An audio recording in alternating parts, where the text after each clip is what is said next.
empecé a programar muy jovencito, a los 12 años. Bueno, al principio en Google estaba en la parte de seguridad. En mi caso fue transporte público, una aplicación para poder cargar tu tarjeta de transporte público, lo que utilizas para el metro, el bus y demás, en el móvil, ¿no? Y crear una experiencia digital en lugar de tener las tarjetitas estas magnéticas o de plástico. La verdad que lo que me gustaba mucho de Google es que se puede crecer.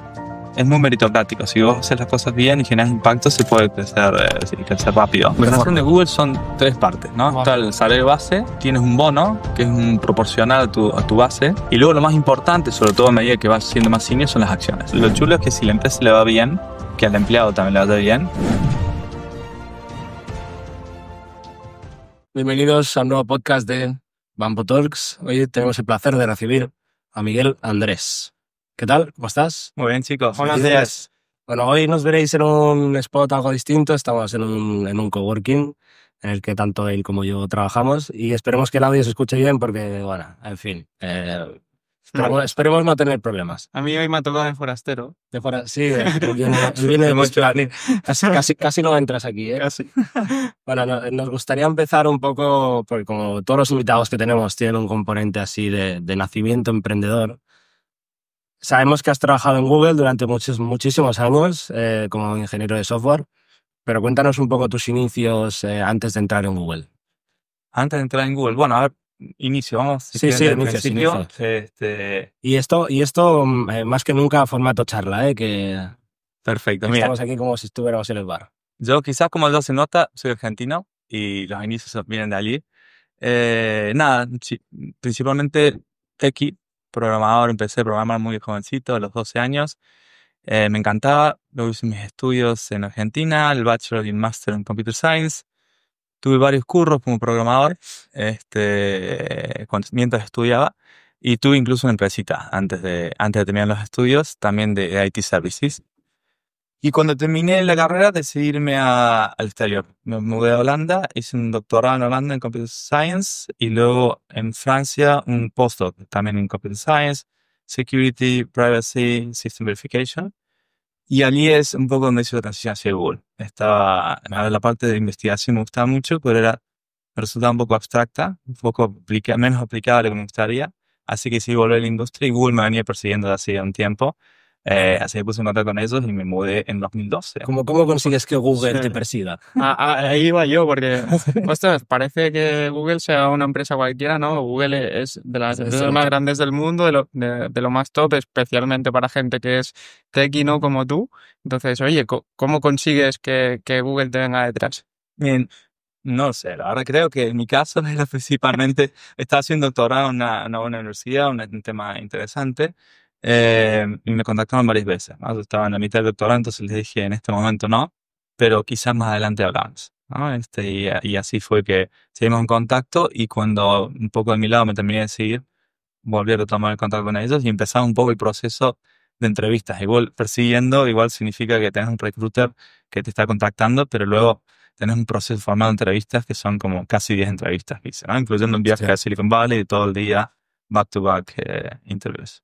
Hostia, y puede ser que no te contraten, ¿no? Puede ser que no te contraten. Después de 10. Bueno, entras en Google y ¿cuáles son tus funciones ahí más o menos? Bueno, al principio en Google estaba en la parte de seguridad, más que nada porque tenía un background que acababa de terminar un poco el doctorado y el postdoc en security, y estuve llevando equipos que estaban a cargo de la parte de autenticación y autorización en Google, ¿no? La parte de username, password, hay APIs para acceder a tu información en Google y ese era un poco el equipo inicial. 2 años y luego me pasé a la parte que más me gustó en Google, que es en Google Pay, que es una aplicación para pagar con móvil, no sé si lo utilizan, o Apple Pay, son equivalentes. Y ahí me la pasé muy bien porque tuve la suerte de poder comenzar proyectos de cero. Un poco empezar desde, ostras, qué interesante sería poder hacer esto. En Google tenés este concepto de 20% que te dejan trabajar un poco en un tema que te guste. Claro. Así que me empecé a mirar temas que en principio no se podían hacer y un poco tirando millas y sacándolos adelante y terminamos creando 2 verticales nuevas en Google Pay desde cero, ¿no? Con equipos, al principio era yo, y luego tenemos un equipo de 50, 70, 80 personas en Google. Este 20% que comentas, que te dejan libertad, ¿se puede decir que es como para fomentar el intraemprendimiento dentro de la propia compañía? ¿O es más para conseguir una serie de objetivos que ya tiene la compañía marcada y que Dicen, oye, tenemos que hacer esto y te dicen, apáñate para... Yo creo que, sinceramente, era una herramienta casi de recruiting y para mantener gente en Google, ¿no? Los temas no necesariamente son temas que a tu manager le van a encantar. Tiene que ser, no puedes ponerte a hacer 20% cooking, ¿no? En tu tiempo libre, pero tiene que ser algo que más o menos sea tecnológico y muchas veces no es algo que necesariamente le servía a tu manager. Pero bueno, tener este concepto te lo proban. Tenía que estar relacionado con Google, no podía ser. Tiene que estar relacionado con algo que vamos a hacer Startup. Google. Sí, sí, sí, sí. Pero bueno, así surgieron Chromecast, surgieron cosas que no estaban en Google en el momento, ¿no? Incluso Gmail creo que salió de ahí. Y en mi caso fue transporte público, lo que terminamos trabajando, que es básicamente una aplicación para poder cargar tu tarjeta de transporte público, lo que utilizas para el metro, el bus y demás, en el móvil, ¿no? Y crear una experiencia digital en lugar de tener las tarjetitas estas magnéticas o de plástico. Eso es bastante dummy, ¿no? A día de hoy esto se ha ejecutado, ¿no? Claro. Mucha gente ya tiene la tarjeta de transporte público en el móvil.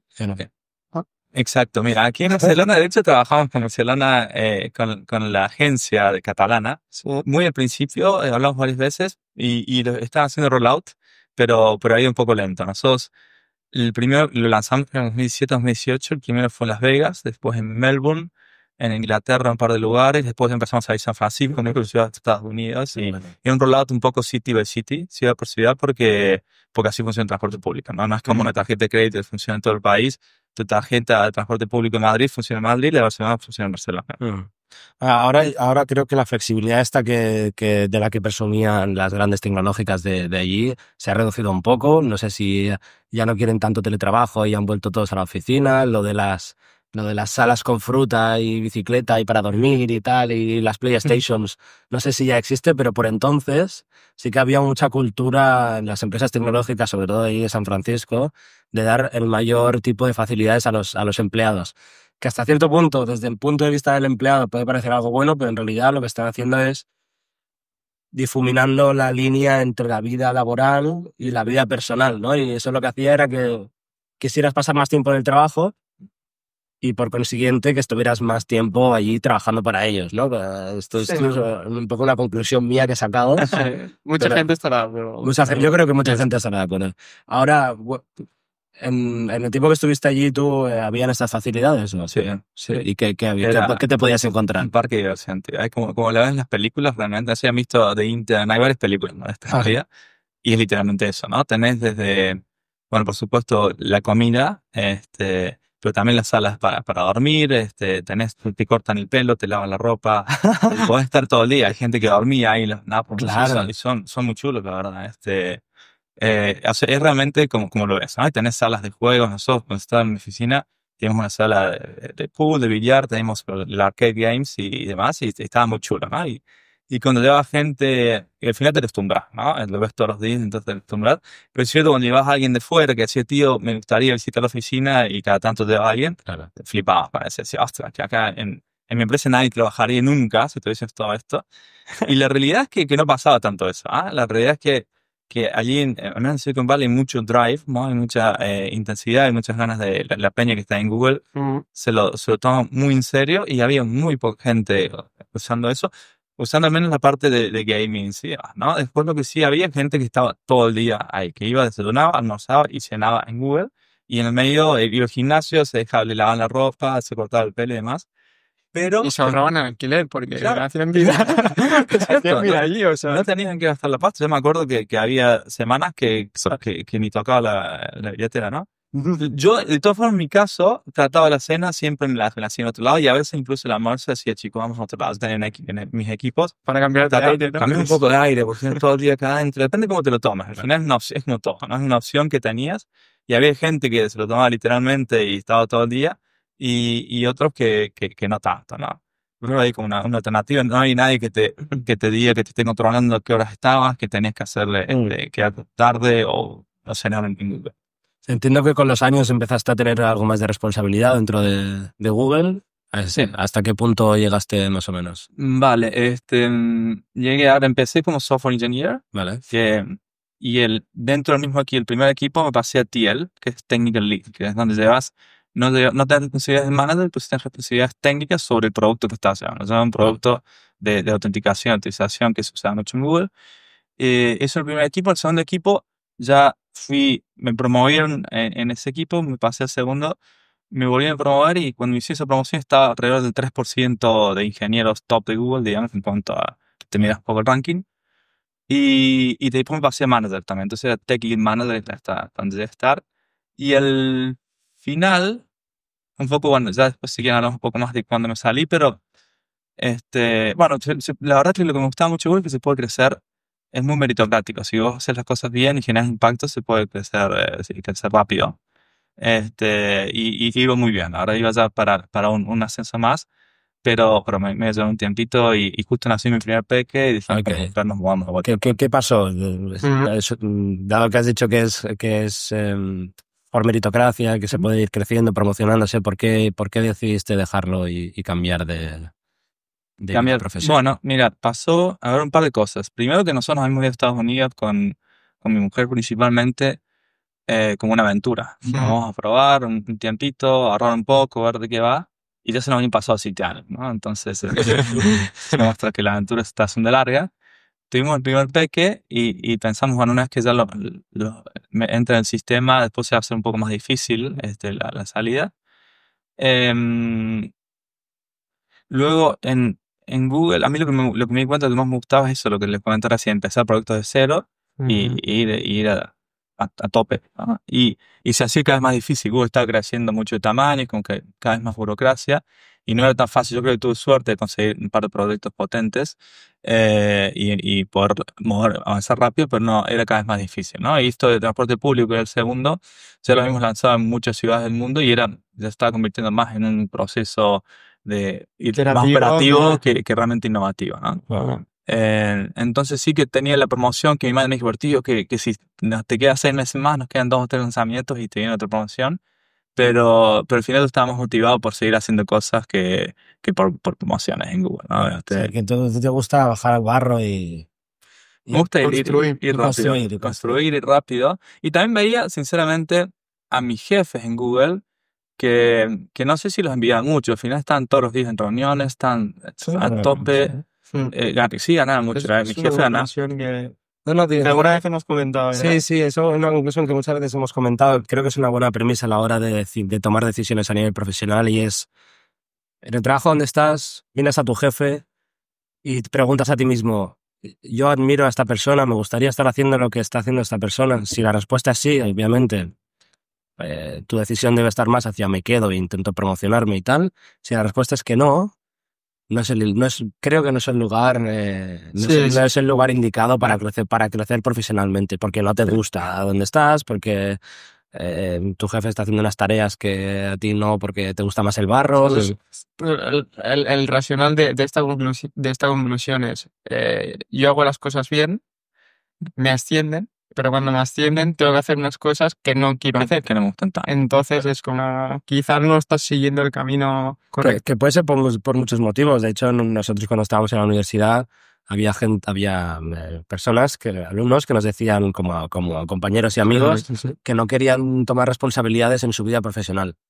Que Yo ellos, creo que muchos, sí. que ellos lo que querían era priorizar ese, que es bastante válido, obviamente. Ujú. Querían priorizar más el work-life balance, decir, oye, yo quiero mi sueldo estable, bueno, cuanto mejor de sueldo mejor, obviamente mejor, pero estable, sin responsabilidades, sin gente a mi cargo, Sin porque estrés. todo esto son Que me vaya a casa y me olvide. dolores de cabeza y al final, pues, oye, eso es un estilo de vida súper... Cada uno súper elige lo que le gusta, ¿no?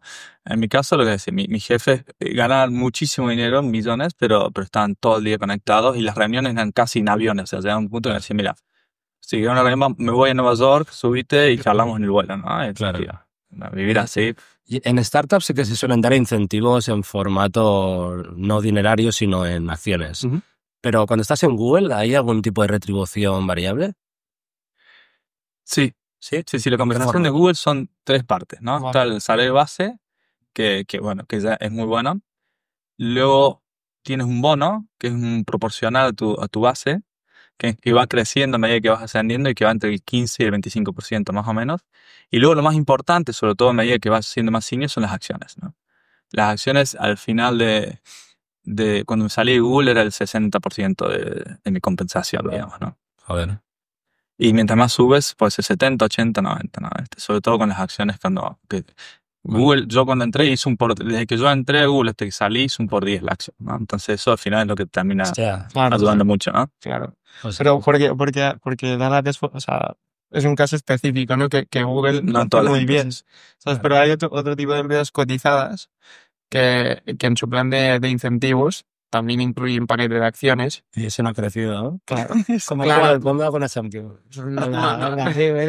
No quiero nombrar ninguna compañía en concreto, pero o sea, es totalmente lógico que empresas cotizadas incluyan un paquete de acciones y la cosa es, si tú ya tienes un salario competitivamente bueno, y tú ves que la acción lo hace bien, pues básicamente con tu parte de salario pues puedes adquirir acciones de la compañía y ya está, ¿no? Hay veces que si el desempeño de la acción de la propia compañía no va a crecer, pues yo como personal, como persona que trabaja en esa compañía diría, oye, no me des tantas acciones, dame más dinero y si yo quiero, yo compro acciones de la O sea, compañía. ¿tú preferirías que te dieran en cash, aunque fuera menos equivalente a las acciones, aunque fuera un 50% de lo que te dan acciones, pero en cash, para luego utilizarlo a O sea, tu merced? básicamente aquí lo que se mira es el coste de oportunidad, ¿no? Es decir, tú me vas a dar una retribución flexible con acciones de la compañía que me parece bien porque al final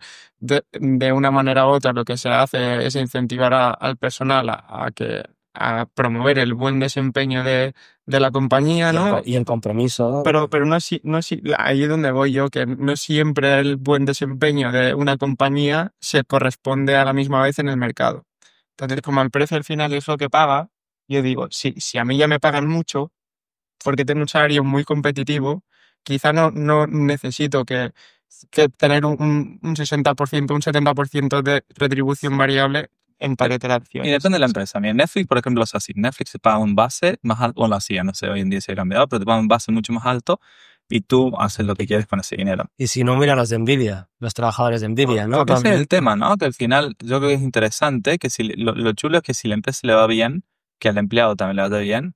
Y eso se ha dado no solamente a Nvidia, en muchas empresas. Yo tengo muchos amigos en Silicon Valley que básicamente entrando en un Facebook, early stage, en Salesforce y demás, se hacen millonarios. Muchos, ¿no? Sí. Snapchat, a ver, Bueno, todo. pero Al final un poco la burbuja esa lo ves todos los al días. final esto es como un inversor en VC, que es tiro a esta y a ver si me toca la lotería. Incluso más riesgo porque no puedes estar trabajando en 20 startups a la vez. Claro. Estás trabajando en una, ¿no? Sí. Entonces está Pero bien. creo que en el mundo también Bueno, son mentalidades un poco. Yo creo que acá en España y en Estados Unidos un poco se percibe muy distinto el tema de las las acciones. participaciones en las empresas. En Estados Unidos se valora muchísimo porque creo que hay muchas historias que las ves en el día a día de personas que realmente para hacerte millonario no te haces millonario con tu salario base, ¿no? Que te sube el 5, te sube el 10, demás. Sino realmente necesitas ese salto, ¿no? Acá en España es más difícil que pase eso, lamentablemente. Entonces creo que se valora un poco menos el tema de la acción, sobre todo en una startup, en una empresa chica. Totalmente. Y esto me gustaría añadir el matiz a lo que estás diciendo, que esto quizás se ve por el desempeño de la bolsa española comparado con la bolsa estadounidense, ¿no? O sea, el mercado estadounidense le pega 1000 vueltas al mercado español y no es por nada, pero tú miras la evolución del S&P 500 contra la evolución del IBEX y bueno, ahí están los números, ¿no? Entonces, también eso por una parte, por otra parte también la cultura, exacto. Es decir, en Estados Unidos todo el mundo tiene invierte en bolsa. En España no. En España la bolsa se concibe como solo los ricos pueden invertir, ¿sabes? Porque esto conlleva mucho riesgo y entonces esto también un poco yo creo que va en línea a lo que comentabas. Sí, sí. No, pero me hacía gracia lo de Nvidia, lo de los trabajadores de Nvidia, porque salió no hace mucho la noticia esta de que los trabajadores que habían entrado no sé qué momento de Nvidia, con ese subidón que pegó, que ahora eran millonarios, ¿no? Y llevaban 2 años trabajando. Pero los employees de Facebook, de Google, de muchas empresas que les va bien y hay muchas más allá que acá, ¿no? También es cierto que hay más empresas en general, ¿no? Entonces es normal que veas más que funcionan. Todos millonarios. No hace falta que sea Facebook, ¿no? Tengo Marcelo Cambero, que quizás después lo hablamos un poco del proyecto que estoy haciendo ahora. Sí. La última empresa que él hizo también le fue muy bien y me contaba, todos los early employees, 10 plus million, ¿no? Claro. ¿Y tú qué has visto emprendimiento así a nivel internacional, a nivel global? Y esto es una pregunta que hemos hecho más de una vez, de hecho, a más de un invitado. ¿Cómo ves el emprendimiento a nivel internacional en el sentido de, oye, yo quiero ser emprendedor o quiero trabajar en una startup? ¿Dónde me tengo que ir para estar en el mejor sitio posible? Y si me puedes decir una respuesta distinta a Silicon Valley, que obviamente todavía creo que está en el trono, ¿no? Y nadie lo ha destronado, pero otras opciones por el mundo que creas, hostia, estos son hubs de emprendimiento importantes. Sí, como tú dices, al final hay una diferencia, creo que tenés un número uno muy de lejos que es Silicon Valley. ¿Crees que va y luego el a durar mucho tiempo? Hace poco lo comentábamos, que habían otros países que también iban cogiendo buen ritmo. Creo que se está haciendo un poco más distribuido, pero sí, creo que va a seguir en el tiempo, ¿no? Sí, sigue haciendo diferencia. Y no solamente la inversión, yo creo que también es el talento que hay, ¿no? Que la gente que vive y respira tecnología y que realmente eso significa que están 24/7, ¿no? Por Claro. tanto, Pero- se van a seguir con Vale. Sí, muchísimo. No es el único lugar, pero tenés mayor masa. Claro, no, pero precisamente por Y eso. después ya te contesto todo esto. Sí, Perdón, sí. empezamos por Pero ahí. precisamente por eso, quiero decir, el lugar como tal no es que tenga nada especial, No. no hay un agua allí que te haga Ya, ser, es cuestión de redes. Esto es como el modelo de cualquier red social. Cualquier red social funciona donde va la masa, ¿no? Es de, oye, ¿Por qué tienes WhatsApp? porque puedes crear un WhatsApp mucho más bueno, con inteligencia artificial, con Sí. mejoras, tal, pero ¿dónde está la masa de gente en WhatsApp, verdad? Entonces, ahí es donde está el negocio. Y hasta que no consigas atraer público a tu red social, no va a cambiar la historia. Entonces, mientras el talento siga pensando que hay que ir allí para emprender, ahí estará. Yo creo que al final, más que geografía, hoy por hoy me pensaría, digo, saliendo de, como tú dices, de Silicon Valley, en, en, sobre todo para emprender, ¿no? El equipo fundador, ¿no? Realmente donde está, este, donde si puedes entrar en una empresa que tenga un equipo fundador potente, es un espacio interesante. Ujú. Y eso puede pasar en Silicon Valley, pero también puede pasar en Londres, en Zúrich o acá en Barcelona, ¿no? Y luego para triunfar en una empresa, es cierto que hay cosas que ayudan, como el ecosistema, la inversión, pero se puede triunfar desde donde estés, ¿no? Y hay casos que lo demuestran a nivel mundial.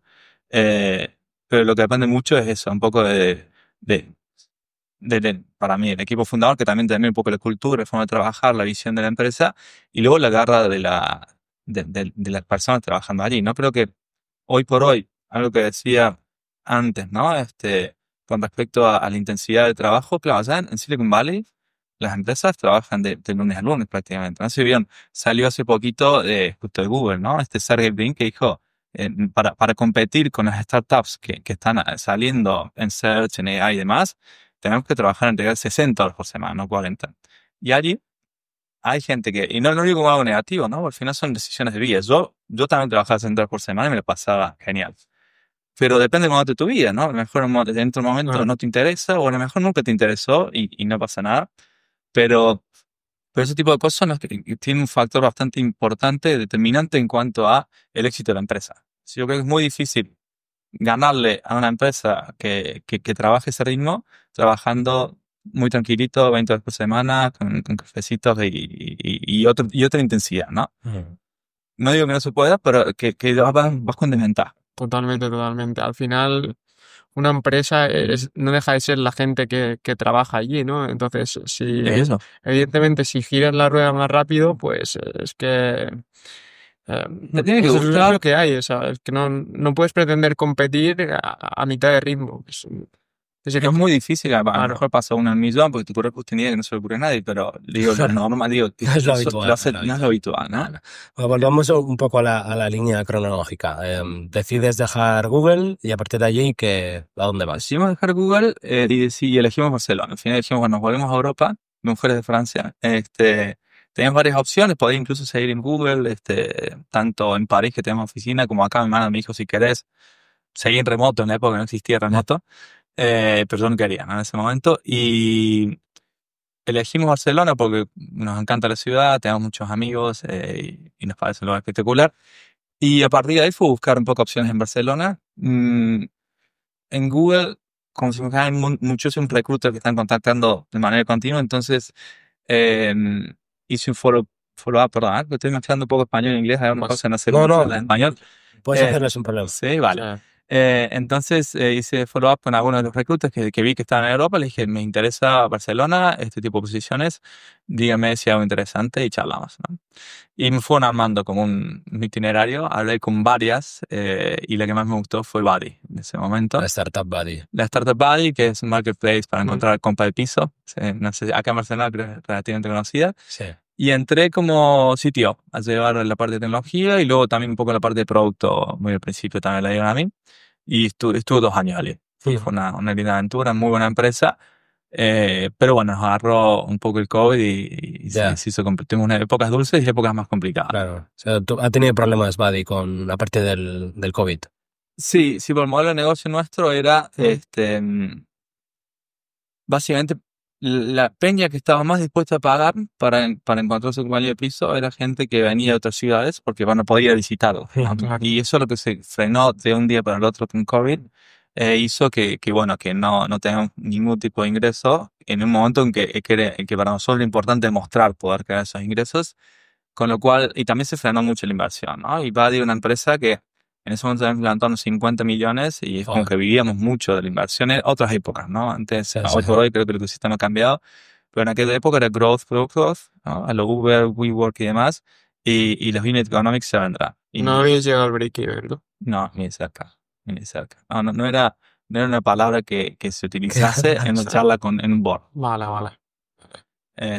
Pero bueno, al final se empezó, cuando salimos a levantar la serie C, pasó justo lo de Uber, lo de WeWork, que fue creo 2021, en la segunda mitad, y pasamos de que teníamos metas espectaculares para levantar una ronda de 70 más plus million, bueno, y contame un poco cómo lo van a monetizar, y el economics y cosas que no han pedido nunca. Entonces, claro, tuvimos que hacer un poco el switch hacia monetización de emergencia, ¿no? Y eso fue noviembre, diciembre, en enero, febrero teníamos un producto listo y cuando lo sacamos nos cae el COVID, ¿no? Entonces como que nos permitía experimentar Sí, los eso mecanismos de iba funcionando. monetización, claro, que eran muchos de transaccionales, ¿no? Ahora te cobra un fee al Ah. que buscaba y el que ofrecía. No, yo creo que Buddy viene a resolver un problema que existe, que todavía está. Es decir, yo tengo muchos conocidos que quieren encontrar piso aquí en Barcelona, piso compartido, y el canal todavía en muchos casos es Facebook o grupos de WhatsApp o cosas así. Y dices, oye, esto se tendría que centralizar en una aplicación y no hay mucha más competencia que yo vea. No hay ninguna solución al final. Y esto lo que te da es una forma de conectar no solamente con las fotos que puedes ver idealista, sino con la gente que vive allí, ¿no? Claro. Y poder tener una charla y entender un poquito más los perfiles, porque al final si vas a vivir con alguien, no es como irte a un Airbnb un fin de semana, es que Claro. vas a vivir por 1 año, 2 años, o lo que fuese. Entonces necesitas un poco de conexión más humana. Y Buddy, claro, es cierto, es la única aplicación que hay para eso, ¿no? Que en España y internacional también hay muy poco. Y en ciudades que son muy cosmopolitas, donde tenés mucha densidad de personas, es un problema real. A tal punto que ellos, como tú dijiste, tuvimos problemas en aquella época. Yo me salí en el 2021 Mm. y ellos tuvieron, hay podcasts ahí dando vuelta y más que dicen de unicornio, camello y demás. Claro, pasaron de 150 a 3 los founders y luego la han ido retomando y le está yendo muy bien el producto, un modelo similar, pero no el mismo. Pero lo que notan es que aún así no han metido un duro en marketing hace 5 años y aún así tienen decenas de miles de usuarios que todos los meses van y se meten en la plataforma, ¿no? Lo cual demuestra que realmente es un problema real. Sí, ¿no? sí, En ese sí. tema. No es que estás comprando usuarios para que vayan a tu plataforma, sino que realmente el problema existe. Ujú. Muy bien, pues bueno, te dejas Bien, Buddy eso. y ahí empiezas también. Trabajas para otras startups también. No sé si quieres mencionar algún caso Sí, así especial. He estado a ver, en 3 startups, desde que hasta ahora, que es la cuarta de la mía. Bueno, principalmente 2, principalmente Buddy y Simpler, que fue el segundo, que es una plataforma de consumo sostenible. Luego que tenemos un equipo top acá en Barcelona. ¿Qué hacía Simpler?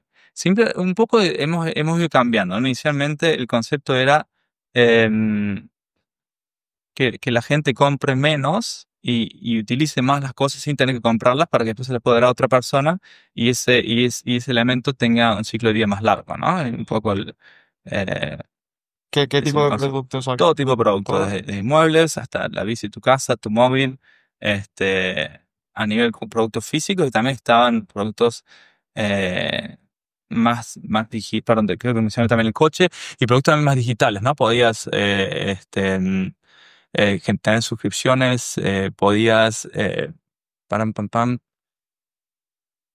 el agua, la luz, era un poco la idea que sea un panel de control donde puedas controlar todo lo que utilizas en tu vida y mientras lo utilizabas ibas pagando suscripciones mensuales y luego le volvías, ¿no? Así empezamos, ¿no? Esa es un poco la ilusión con el mundo de la economía circular para todo un poco a nivel de sostenibilidad y cambiar el paradigma de consumo que es comprar. Pero bueno, creo que ya un poco early ese mercado y también un poco con el tema de la guerra de Ucrania y más de subir los tipos de interés, el concepto de suscripciones ha ido cayendo bastante. Luego hemos ido transicionando hacia distintas soluciones.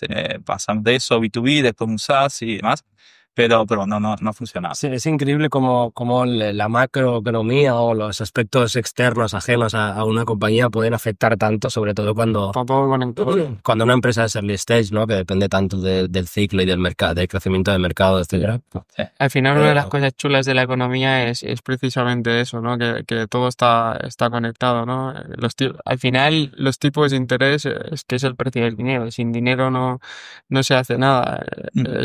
Guste o no guste, es la realidad. Entonces, yo creo que también una de las patas fuertes que puede tener una startup es la capacidad de adaptación a esos ciclos de mercado, ¿no? Y al contrario, ¿no? Si tú necesitas el capital en un momento en que nos están haciendo rondas, lo que sea, pues evidentemente te afecta mucho más, ¿no? Sí, exacto. Bueno, vayamos al punto fuerte, al plato principal, que es ¿cuánto hace que has empezado tu emprendimiento? Y hace unos 4 meses. Cuatro meses. Sí. O sea, hace unos 4 meses, estamos a mayo del 25, pues empezando el 2025, decides montártelo por tu cuenta después de muchos años en el mundo startup tech y ahora estás allí dándolo todo como founder, ¿no? ¿Eres un solo fundador o tienes más? Somos dos. Dos fundadores. Vale, cuéntanos qué tal, de qué trata esta startup, todo lo que se pueda decir, obviamente, que entiendo que cuando estás empezando pues quieres guardar un poquito, reservar un poco el Magic Sauce. Les cuento, la verdad no es tan fácil de explicar porque es bastante técnica esta vez. Adelante. La plataforma, pero conceptualmente lo que estamos viendo es que hoy por hoy, bueno, está relacionado con AI y estamos viendo cada vez más agentes conversacionales, ¿no? Que estos son básicamente como utilizar la AI para hablar o chatear o con los humanos, ¿no? Y casos de uso, tenés, por ejemplo, hoy por hoy creo que tenemos millones y millones de llamadas por teléfono que son para hacer cosas bastante mundanas, ¿no? Y bajo nivel, sencillas, repetitivas, como hacer una reserva, una cancelación, una pregunta de cómo funciona algo, una aerolínea. Y todo eso lo que creemos es que de a poquito se va a ir haciendo más con inteligencia artificial y esas personas harán trabajos de un poco más alto nivel, ¿no? Entonces, y esos son los agentes que se van a encargar de este tipo de tareas, se llaman agentes de AI conversacionales, ¿no? Que son capaces de tener una charla contigo, ya sea por teléfono, con vos o por chat. Y lo que hemos notado con estos agentes es que, y bueno, yo lo viví en mi empresa anterior, que era Mental Health, la última que no comentamos, es que es muy fácil montar un proof of concept, ¿no? Como montar una demo, pero luego hacerlos que funcionen de la manera que uno espera, de manera consistente y escalada, petan por todos lados. La verdad es que yo te hago la demo y te lo muestro y digo, wow, fantástico. Después lo pones adelante en 1000 usuarios y no funciona. O lo pones con flujos más complejos y no funciona. Entonces, el área en la que estamos es la parte de testear cómo hacer para realmente validar que esos agentes funcionen bien, ¿no? Y encontrar cuáles son las debilidades para poder arreglarlos en un entorno de testing antes de que entre en contacto con los usuarios reales, ¿no? Vale. Que es donde realmente pasan cosas que que hacen que estos, a muchos casos iniciales los tengan que tirar para atrás. No quiero mencionar empresas, pero hemos hablado con muchas empresas que nos cuentan, ¿no? Al final, y si montamos algo, lo testeamos con nuestros ingenieros. Che, que Funciona tuvimos el bien. liceo, le gustó, salimos y nos atendió, no sé, un tío que está en el hospital, nos dijo, me están por operar y la AI seguía, mira, te quiero cobrar, ¿cómo hacemos con la tarjeta de crédito? Y cosas que decís, Claro. se tiene que ser capaz de identificar ciertos casos y reaccionar de manera correcta y son muy difíciles este, de testear de manera manual, ¿no? Habría que testearlo un poquito de manera más escalada. Eso por un lado, y por otro lado, relacionado a los beneficios de hacer un testing más escalado, es que salen modelos nuevos todos los días, herramientas nuevas todos los días. Entonces, realmente, para poder comparar una herramienta, digamos, la performance de tu agente de ahora versus con una herramienta nueva, con un LLM que sale en todas las semanas, hace falta una forma de medirlo, ¿no? Y por ahora no hay ninguna más allá de ir probando a mano, que es muy subjetivo. Si pruebo con este, pruebo con el cual te gusta más, no sé, depende hoy uno, mañana otro, le preguntas a Pepe este y a Juan el otro, ¿no? Entonces necesitas realmente definir cuáles son las métricas importantes para medir el behavior y la performance de tu agente y medirlo de manera escalada, ¿no? Con 1000 llamadas, con 10.000 llamadas y decirte, bueno, esto es un 85% y este es un 73%. Vale, o sea, al final, para alguien no técnico, lo que yo he entendido es, al final es una herramienta para testar otros productos de manera escalada y que cuando lo saques lo saques al mercado tengas la seguridad de que tu producto es escalable. O sea, no es tanto Todo funciona como vos querés que Es funcione. claro, Sí, y sí, que sí. por tanto lo puedes escalar. O sea, es un producto para productos, no es un producto para el consumidor en fin. Es un producto para los desarrolladores de agentes de voz, ¿no? Y de texto, que son los que están consumiendo al final, ¿no? Nuestro user persona es un desarrollador. No es la empresa. Ok. Claro, entonces te viene un desarrollador que está generando un chatbot, por ejemplo, Ujú. y tú le das, o sea, le ofreces un servicio en el que el desarrollador puede probar ese chatbot para asegurarse de que esto funciona exactamente igual con un usuario que con 1.000.000. Claro, le decís, mira, vos puedes realmente generar, en lugar de estar tú chateando con el chatbot para ver si funciona o funciona, Claro. puedes configurar esta plataforma para que tenga 10.000 chats a la vez, ¿no? Y valide todos los casos interesantes para tu caso de uso, ¿sí? Y te diga, funciona bien o no, y si no funciona bien, te puedo mostrar cuál es el caso que no funciona bien y sugerir cómo arreglarlo. Bueno, o sea, es B2B Sí. puro y duro, ¿eh? Esto. Sí, Pues, sí. tenés el producto ya modelado, acabado. Mira, hemos empezado inicialmente haciendo un poco validando el problema, ¿no? Te cuento ahora después de 4 meses, pero en realidad el proceso inicial fue, esto parece interesante, vamos a ver si realmente, a mí me parece un problema, pero no un problema, o si lo es también para los desarrolladores.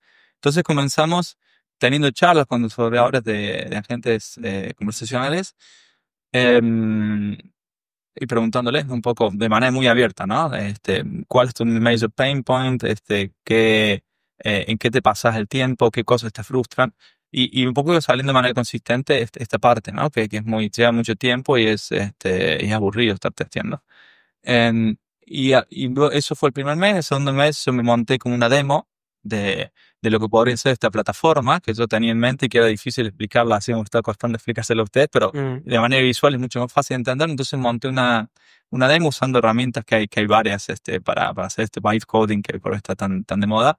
Increíble, ¿no? En una tarde tenía algo muy concreto que podía mostrar y la gente entendía muy rápido que los desarrolladores entendían muy rápido lo que estaban haciendo. Sí. Y a partir de ahí fue un poco empezar a explicarlo con la demo y la gente me decía, tío, ¿me das acceso? Y no, lo que pasa es que no funciona todavía. Ah, vale, bueno, pero dime cuando funcione porque lo quiero usar, ¿no? Y cada tanto te escriben, ya lo tienes implementado, te das dando cuenta que bueno, acá hay una necesidad real, ¿no? Sí.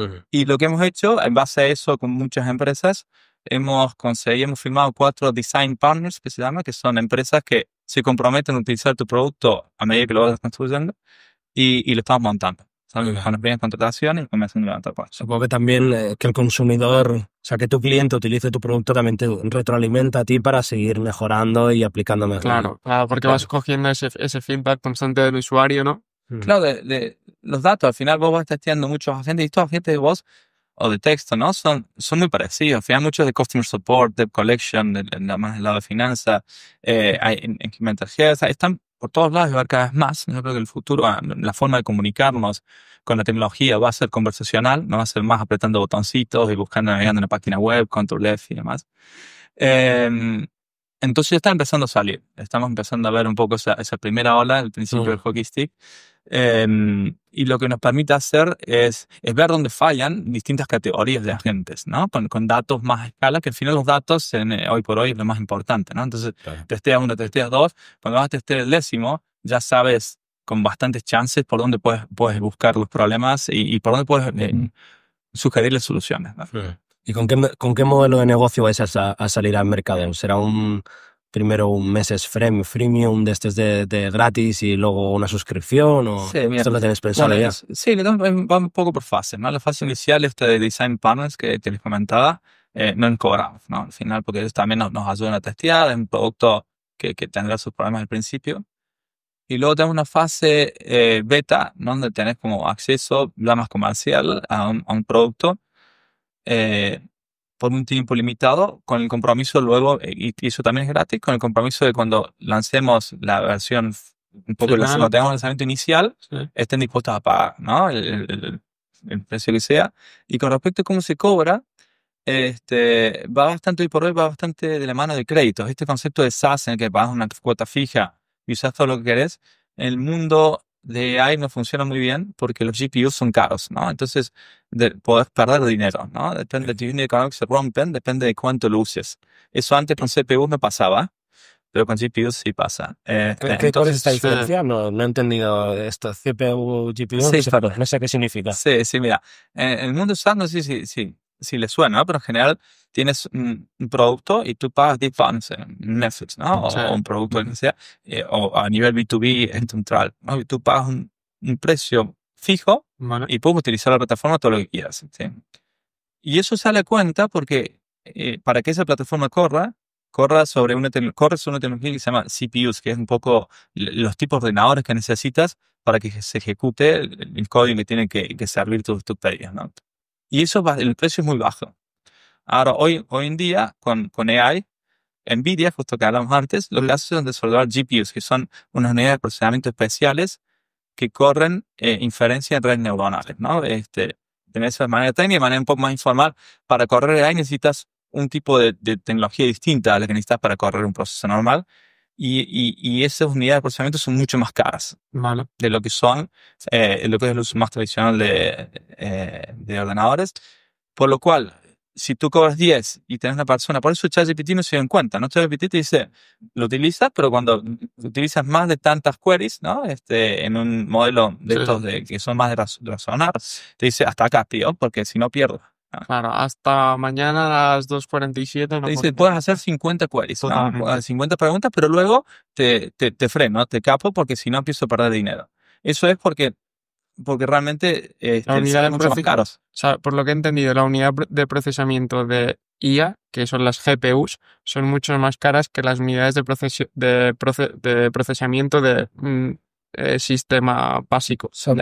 Google, de otro ejemplo, un Google Search es mucho más barato a nivel cómputo que un ChatGPT chat. ¿Y son más caras porque consumen más energía? ¿Qué consume de más para que sea más cara?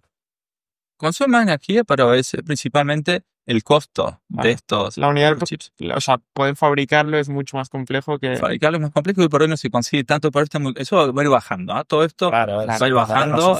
Súper claro. Yo creo que ya hay más gente desarrollando esos chips y también va a haber, quizás, no lo sabemos en realidad, ¿no?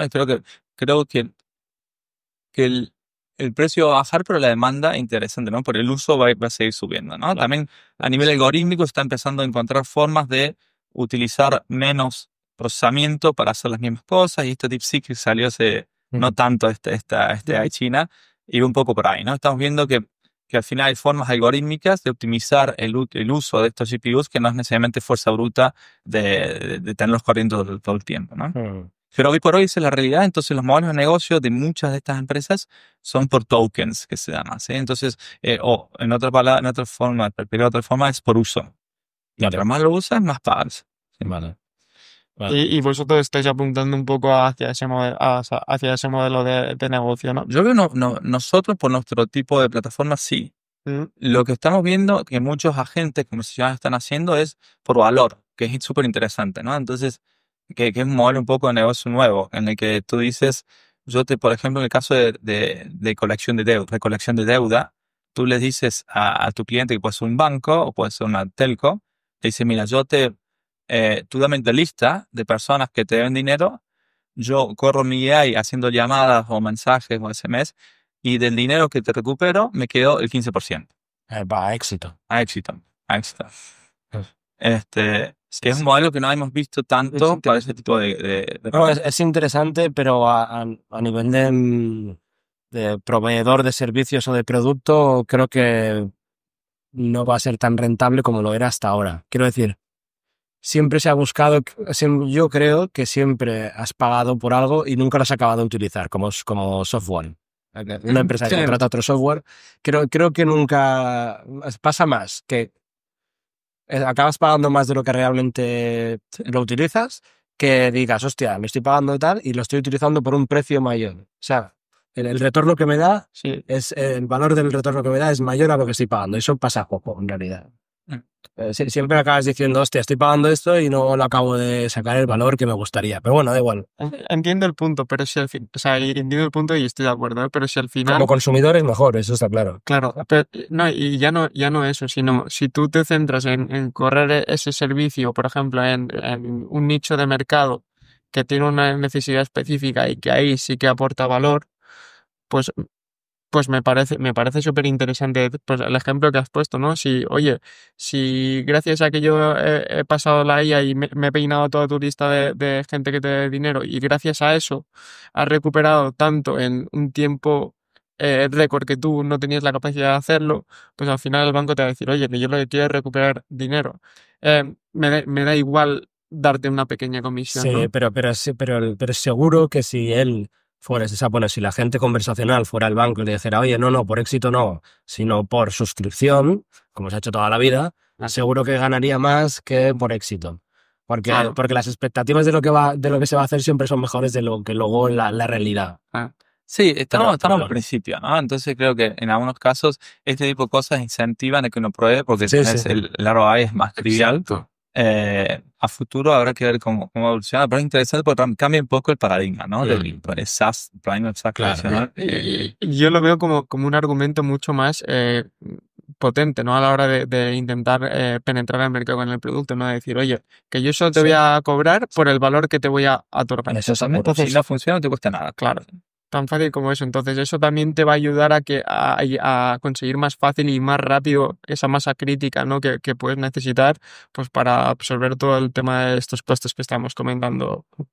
Yo quería sacar el punto que, de hecho, estábamos hablando esta mañana viniendo con el coche aquí, y es que una startup cuando le pone la AI detrás, ya sea como nombre o como tecnología en realidad, aumenta su valoración. Tú que has estado en el mundo tech los últimos años y has visto el crecimiento y el auge de la inteligencia artificial y además la estás aplicando en tu propia startup, mm, ¿cómo estás viendo esto? ¿Crees que hay una especie de inflación en cuanto a valoración de startups que tienen detrás la AI, como en su momento lo fue el blockchain, por ejemplo, o otras tecnologías que eran punteras en su momento, ¿no? Sí, creo que sí. ¿Crees que sí? Pero creo que bueno, estamos viendo eh, este auge, estamos viendo muchísima inversión, todo el mundo está mirando el tema de AI, lo cual hace bueno, que quizás hoy por hoy, si estás montando algo con AI, te sea mucho más fácil levantar pasta si estás montando algo que no tenga AI. Pero yo lo comparo más que con blockchain, donde yo quizás con el tipo de tecnología de blockchain, quizás hay más gente que se da cuenta que era algo pasajero, ¿no? Y una moda, pero que luego a nivel impacto estaba más limitado a ciertos casos de uso. Luego con AI, la mayoría de la gente que está en el tema cree que realmente esto va a cambiar, que el mundo va a cambiar mucho, ¿no? Inclusión de Mammoth, ¿no? Yo creo que el mundo, la forma en la que hacemos las cosas va a cambiar mucho, tanto a nivel personal como a nivel laboral, en los años que vienen, ¿no? Entonces, creo que está más justificado. Hay muchas, como el boom que tuvimos, yo lo comparo más con el boom de Internet, ¿no? Con la burbuja que en los 2009 que explotó, en el que, bueno, se han beneficiado mucho las empresas. No estábamos vivos. Ahí, sí, bueno, yo era jovencito, por eso sí, lo viví. Y claro, en el sentido que hay muchas, si tenías una empresa de Internet, todo el mundo te daba pasta, ¿no? Eso en un momento estalló la burbuja y hubo muchas empresas que desaparecieron, pero hubo muchas que quedaron, ¿no? Y realmente Internet nos ha cambiado la vida. Entonces yo lo comparo más con esa burbuja que con la anterior de cripto. Sí. Al final, siempre que, o sea, es un proceso que se repite y se va a repetir a lo largo de la historia, pero al final eh, el comportamiento humano no varía, ¿no? En el sentido de cuando se genera una burbuja, pues se hace cuando peta esa burbuja, se hace una limpieza de mercado, entonces lo que sobraba se muere y lo que aportaba valor o lo que era mejor, que tenía una ventaja competitiva más clara, pues se queda y es lo que hace realmente el cambio, ¿no? Sí. Yo creo que al final lo que te permite por hoy es levantar una ronda inicial más fácil, pero luego a la hora de cerrar las rondas subsecuentes vas a tener que mostrar crecimiento, valor, ¿no? Números, y ahí es donde van muchas que quizás desaparezcan, y luego creo que también a un momento van las consolidación, ¿no? De empresas que a lo mejor hay 10 que hacen, o 1000 que hacen lo mismo, y las más grandes irán un poco viendo las chiquitas. Sí. Y yo como último punto, creo que sí, me interesa sacar un tema que fue bastante famoso, que fue un poco la caída de ChatGPT barra tecnológicas en Estados Unidos cuando salió DeepSeek en China, ¿no? Que era una especie de ChatGPT que consumía mucho menos y que por tanto era mucho más eficiente. No sé si sabes de este tema y nos puedes explicar algo al respecto, como a modo de ejemplo de cómo esta burbuja O sea, estaba actual. yo lanzo una pregunta más concreta y es, ¿DeepSeek tiene un mejor modelo que ChatGPT? No creo que sea mejor, pero son comparables y creo que realmente lo que nos sorprendió a todos mucho y lo que hizo que se mueva un poco todo a nivel mundial, en realidad no es la calidad del modelo, sino cómo lo construyeron. En el sentido, creo que en dos sentidos, ¿no? Uno, bueno, en varios al final, pero el principal, y digo, lo hicieron con muy poco dinero, ¿no? Antes pensábamos, bueno, para hacer un modelo estos un LLM, ¿no? Un modelo de estos lenguajes grandes, necesitas petarte 100 millones, o 200, o 500, o miles, ¿no? Que son los que están gastando las empresas grandes. Y ellos vinieron y dijeron, mira, me gasté 6, ¿no? Y acá está. Y es comparable. Y por otro lado también dijeron, y yo no estuve 6 meses entrenando mi modelo, lo entrené en 2, ¿no? Entonces fue lo que realmente cambió un poco el paradigma en el sentido de que, ostras, que no hace falta tener 500, no hace falta ser Google para montar uno de estos modelos, y se puede hacer de manera bastante más rápida. Y lo hicieron gracias, y ellos en principio no tenían los GPUs de NVIDIA, ¿no? Que es algo bastante importante para entrenar estos modelos. Eso es lo que no se sabe y hay muchos que no le creen y decimos, si los tenías, los consiguieron igual y no lo publicaste en el paper porque está prohibido en China usar estos chips.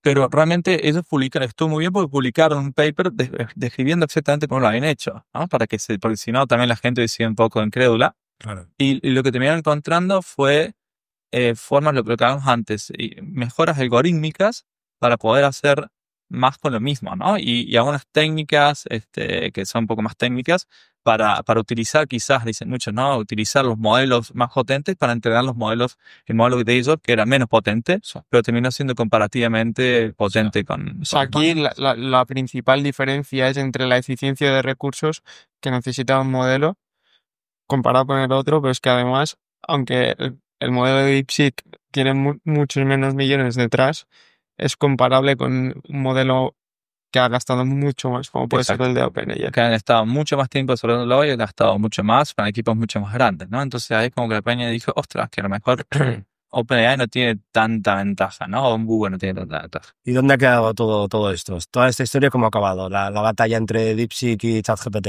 Bueno, OpenAI. Sí, y bueno, también siendo una opción más para utilizar, ¿no? Ellos también, DeepSeek es un modelo abierto que se llama, con lo cual tú puedes, vas a correr el modelo en donde tú quieres, no tienes que dar información a ella, ¿no? Como Llama es otro de Meta y hay varios. Nada, al final fue, creo, para la comunidad científica y tecnológica entender que ciertas limitaciones que pensábamos que existían no son tales, ¿no? Y creo que le hace bien el ecosistema esto, ¿no? Que siguen pasando estas cosas. China está avanzando muy rápido, ¿no? Y eso también ayuda en la innovación, oficialmente. Muy bien, Miguel. Pues oye, ha sido un placer tenerte aquí con nosotros. Ya como última pregunta, algo que solemos preguntar es cómo se ve el invitado de cara a corto o medio plazo, a nivel de objetivos, tanto a nivel profesional como a nivel personal, si quieres compartirlo. Con la startup, algún objetivo que tengáis a fin de 2025, de oye, vamos a llegar a tanta... Mira, sí. A ver, con la empresa, nosotros lo que queremos principalmente, a ver, hay categorías, ¿no? La idea es, por supuesto, crear una empresa que facture cientos de millones, ¿no? Queremos crear algo grande a nivel global y queremos hacerlo desde acá de Barcelona. Qué bueno. Y queremos hacerlo con una forma de trabajar, yendo a la oficina, un equipo no tan grande, pero potente. Entonces creo que el primer paso, hacia ese paso de facturar cientos de millones y quizás ser un unicornio, es eso, ¿no? Tener un equipo chulo, tener un buen grupo y pasarnos bien, además de currar. De momento sois los dos fundadores. Sí, estamos contratando 4 hermanos, 2 ahora y 2 en julio. Muy bien. Tenemos 6 y a final de año, no sé, 10, 12.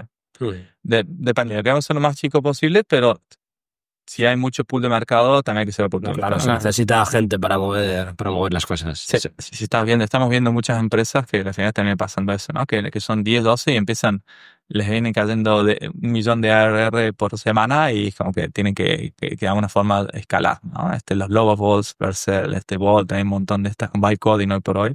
Y otras categorías también, ¿no? En el mundo de ahí, algunas verticales están creciendo muy rápido y si terminas justo ahí en el medio del lío, a lo mejor te toca un poco adaptar el plan.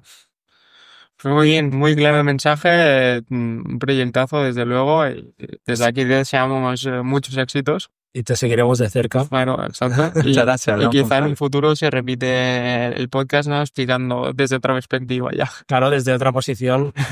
Oye, Encantado. Un placer. Muy bien. Muchas gracias. Muy bueno, chicos.